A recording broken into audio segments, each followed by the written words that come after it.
Tentang Wali Songo ini sudah lebih dulu dikaji oleh pihak Ba'alawi Yaman itu sendiri, yakni Habib Alidin Assegaf dari sejak tahun 2014 atau 2015 kalau nggak salah ya. Nah, beliau menyatakan bahwasanya nasab Wali Songo sampai ke Rasulullah ini belumlah sesuai dengan kaidah ilmiah ahli nasab, hanya pendapat ahli sejarah saja. Jadi memang ada versi dalam Tasawuf Az-Zuhairo, Hikmatu Asyiro, para Wali Songo itu tercatat sebagai keturunan Rasulullah dari jalur Asmathan Ba'alawi Al-Husaini. Nah, akan tetapi di zaman sekarang kemudian yang tadinya itu sudah tercatat dalam kitab nasab dibantah kembali oleh peneliti nasab ketika diwawancara oleh peneliti dari Jepang. Dan di sana dinyatakan bahwasanya nasab Wali Songo itu hanya pendapat ahli sejarah. Sedangkan pendapat ahli nasab Yaman hanya mencatat dari Rasulullah sampai dengan ke Abdul Malik saja. Nah, keluarga Wali Songo menanggapi hal tersebut ketika Wali Songo dianggap nasabnya itu belum sahih ke Rasulullah, tidak dengan cara yang emosional, tidak dengan cara melaporkan hukum, tidak dengan cara persekusi, tapi kita akhirnya melakukan pengkajian ulang. Nah, pengkajian ulang daripada nasab Wali Songo ini kita kaji kembali dari data sejarah Nusantara. Nah, ternyata dalam data sejarah Nusantara ada dua muasal kedatangan para wali Nusantara. Contohnya, kita di Nusantara ini sering mendengar gelar tokoh yang bernama Maulana Maghribi. Bukan Maulana Yamani, bukan Maulana Hadromi.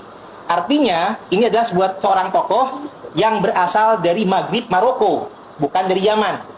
Nah, kemudian juga ada tokoh semisal ayahnya Sunan Ampel. Gelarnya adalah Ibrahim Asmarakandi, yang terindikasi berarti dari Samarkand, Uzbekistan, Asia Tengah. Dan juga beberapa tokoh Wali Songo, gelarnya bukan Habib, tapi Mahdum. Contohnya Sunan Bonang, Mahdum Ibrahim. Dan juga Syarif Hidayatullah, Sunan Mahdum Gunung Jati. Ada gelar Syarif, ada gelar Mahdum, bukan gelar Habib. Kalau dari Yaman kan Habib gelarnya. Nah, zuriat Nabi ini yang tercatat resmi, gelarnya adalah Sayyid dan Syarif. Nah, ternyata Mahdum juga adalah gelar zuriat Ahlul Bait Nabi yang lazim digunakan di daerah Asia Tengah, Uzbekistan. Nah, berarti ini menjadi indikasi ada wali Nusantara yang berasal dari Maroko, ada yang berasal dari Asia Tengah atau Uzbekistan, dan tidak ada yang dari Yaman. Karena kalau dari Yaman tadi harusnya gelarnya Habib, Maulananya harusnya Hadromi Yamani, Ibrahimnya juga Asmarakandi tapi Yamani, tapi kan bukan. Arti kata kita kemudian menemukan indikasi baru. Kemudian di zaman sekarang kita sudah canggih, sudah bisa melakukan korespondensi langsung dengan nakib internasional dari negeri muasal kedatangannya. Jadi wali yang berasal dari Maroko, kemudian kita melakukan korespondensi dengan pihak Maroko. Atasnya lagi Irak dengan pihak Irak. Kalau yang dari Mesir atau Uzbek ya dengan Uzbek. Nah, inilah yang ternyata para leluhur kita di zaman dulu atau sesepuh-sesepuh kita belum sempat mengkonfirmasi dengan daerah atau nakib keluarganya dari kalangan Maroko maupun kalangan Uzbekistan.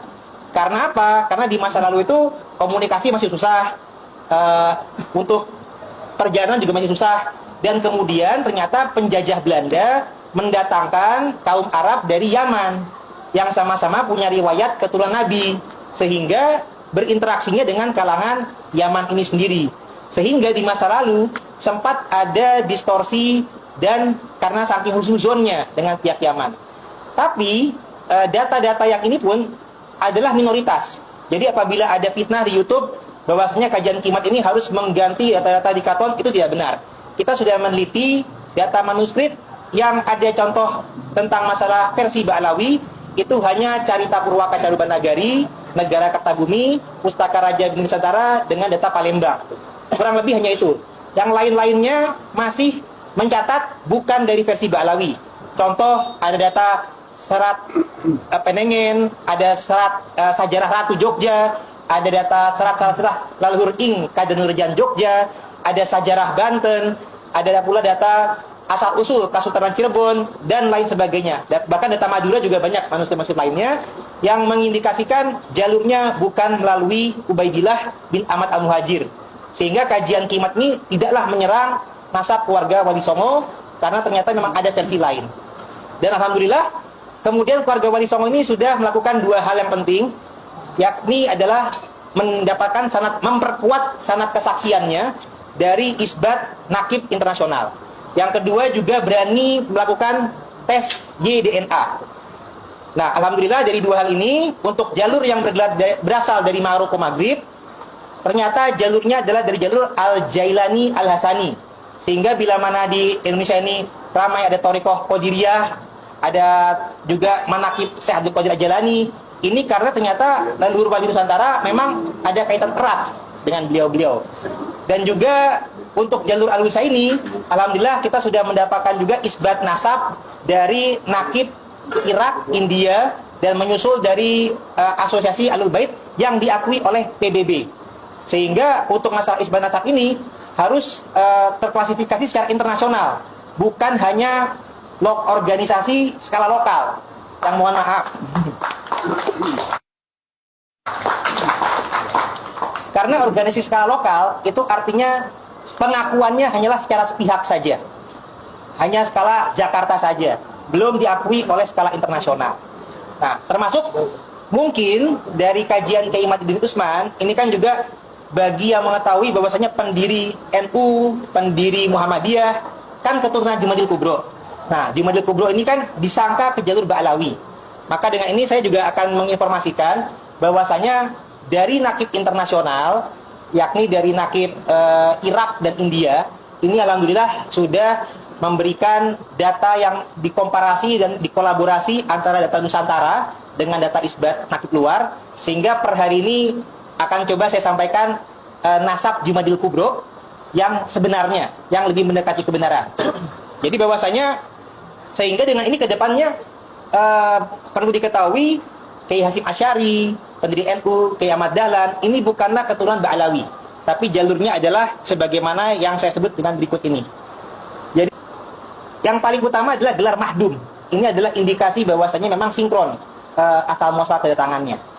Jadi ternyata mahdum Jamaluddin Akbar atau Syekh Jumadil Kubro ini adalah bin Mahmud Nasruddin atau bin Mahdum Mahmud Nasruddin bin Jalaluddin bin Ahmad Kabir bin Jalaluddin Mahdumul Azamat Khan bin Mahdum Ali bin Ja'far bin Muhammad bin Mahmud bin Ahmad bin Abdullah bin Ali Asqori bin Ja'far Zaki bin Ali An-Naqi bin Muhammad At-Taqi bin Ali Ar-Ridho bin Musa Al-Kazim bin Ja'far Shodiq bin Muhammad Al-Bagir bin Ali Zainal Abidin bin Imam Hussein bin Ali bin Abi Thalib yang menikah dengan Sayyidah Fatimah Zahra binti Nabi Muhammad sallallahu alaihi wasallam.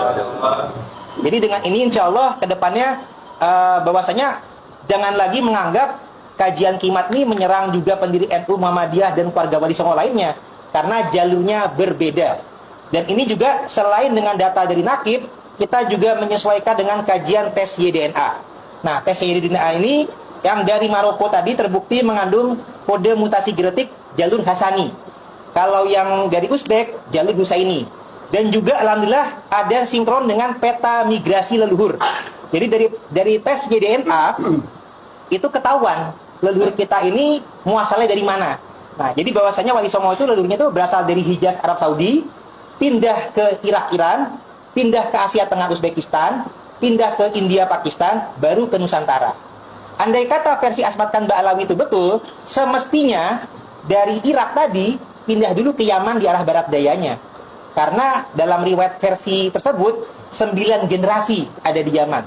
Versinya kan Ahmad Al-Muhajir dari Irak pindah ke Yaman, Ahmad Al-Muhajir, udah gitu Ubaidillah, Alwi, Muhammad, Alwi, Ali Qoli Qasam, Muhammad Sohib Mirbat, Alwi Faqih, Abdul Malik, ada 9 generasi. Andai kata ini betul, semestinya dalam peta migrasi DNA tercatat pindah ke Yaman. Ternyata tidak. Sehingga ini menandakan dari hasil penelitian tes DNA tidak terkonfirmasi dan tidak ilmiah versi bahwasanya Wali Songo keturunan dari Ba'alawi. Nah, dengan demikian kita sudah merevisi dan sudah kita sampaikan kepada Kiai Wapres Maruf Amin juga. Alhamdulillah tanggapan beliau juga positif bahwasanya memang sejarah dan silsilah keluarga besar Wali Songo perlu diluruskan.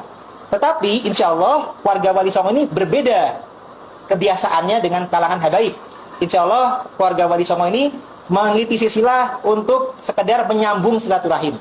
Jadi bukan untuk merasa sombong, merendahkan yang lain, bukan untuk mengkapitalisasi umat, menzalimi, tidak. Karena kita sudah sebagai bagian daripada bangsa Indonesia.